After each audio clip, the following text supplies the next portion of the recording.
Right now, the Tarrant County Appraisal District is having an election to decide who's going to run the entire appraisal district. I want to tell you about how that election works, what opportunity you have to make your voice heard and so that your interests are represented at the appraisal district. And I want to give you a little history on this. And so that's what I'm going to do. I've got a lot to cover. Hang in there with me. Just buckle your seatbelt and give me 10 minutes, and I'll give you this the scoop for this whole thing from A to Z. First, I just want to introduce myself. My name is Chandler Crouch. This past year, I protested the property tax values for 22,000 properties, and I did it all free of charge. I also have worked with State Representative Matt Krause to help him draft a few bills and get 2 bills passed that reform this system. And I've also played a role here locally at the appraisal district. I've stood up in board meetings, and it brought things to the attention of the chief appraiser and to the appraisal district and to the board of directors. And I have seen positive change from A to Z on this thing, but we have a long way to go. And that's the reason why I'm here talking to you today. I want to tell you about where this election has come from, because it helps you understand why it's important for us to play a role right now. So I'm going to give you a little history.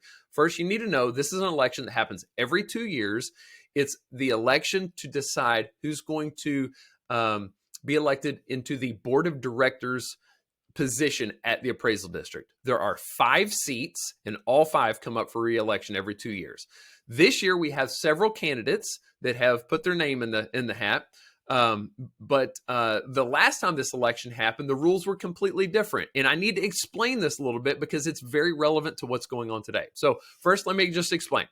The folks that get to vote in this election are not the taxpayers, me and you. I mean, I guess everybody pays taxes, but it's the elected officials, the city councils, the school board trustees, the Tarrant County Commissioners Court, the Tarrant County College, JPS Hospital.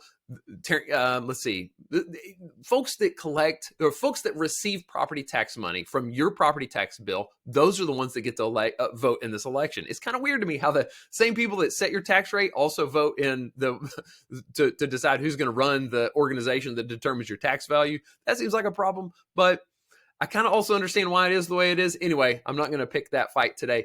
I just want you to know that what happened in the past was there used to be a conflict of interest that was allowed to perpetuate. What happened was there was a high-ranking employee at the appraisal district who was allowed to serve as a school board president in one of these school districts.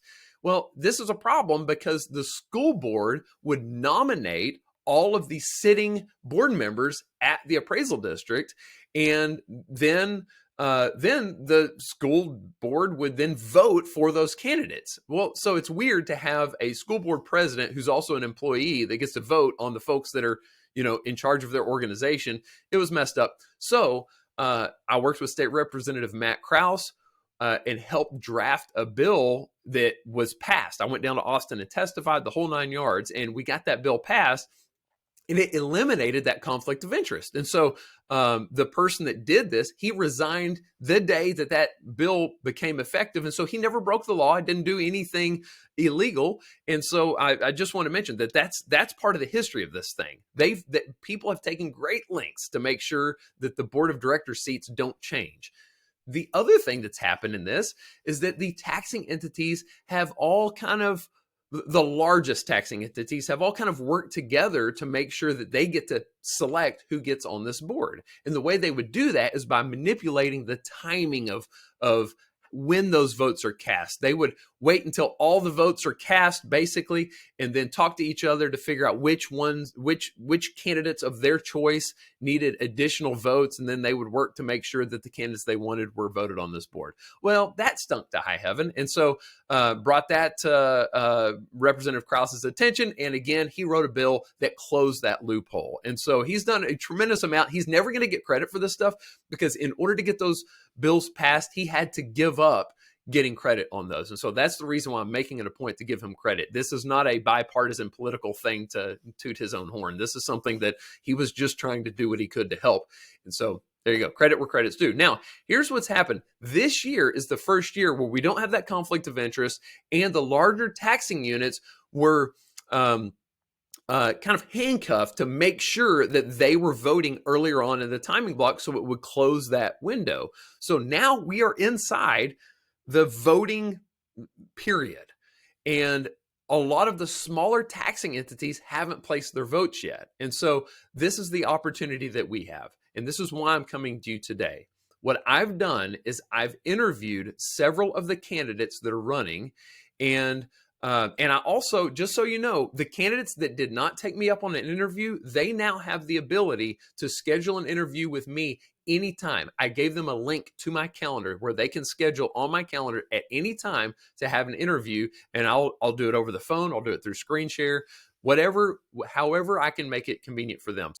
So what I've done is I've made these interviews available. I want you to go watch them so you can decide which candidate you like. And then all you have to do is click the link that I have on my website to email the locally elected representatives that represent you. And you tell them which candidate you want them to place their vote for. And so by doing that, we can help our locally elected officials know that this is an election we care about. It's something that we want them to take an interest in. And if they hear who we want them to vote for, then we can help our voice be counted in this election so that we are represented. And so those are the next steps. And I just want to say this to all the people that are willing to run on the board, and to all the folks that are elected at the city councils and school boards. I have a great appreciation for these folks because they're all doing it without receiving pay. It's a volunteer job. And for the most part, they're all doing it because they want to make their community a better place. And I just want to say that me and you are not the only ones that are not educated in this system. For the most part, the people sitting on these boards and the elected officials, they don't have the education any more than me and you do, which is a shame. And so that's another reason why I'm making this video. And I think it's important to reach out to our locally elected representatives. It'll help to elevate the importance of this, provide some transparency and accountability. And hopefully we can help everybody understand a little bit more about how the system works and make our community a better place. And hopefully we can come out on the other side of this thing with a more fair taxing system. So that's it in a nutshell. If you have any questions, just let me know. Next step, watch the videos, pick your candidate, find the folks to email, send them an email, say, please vote for my candidate. And that is all I've got. Y'all have a great day. See ya.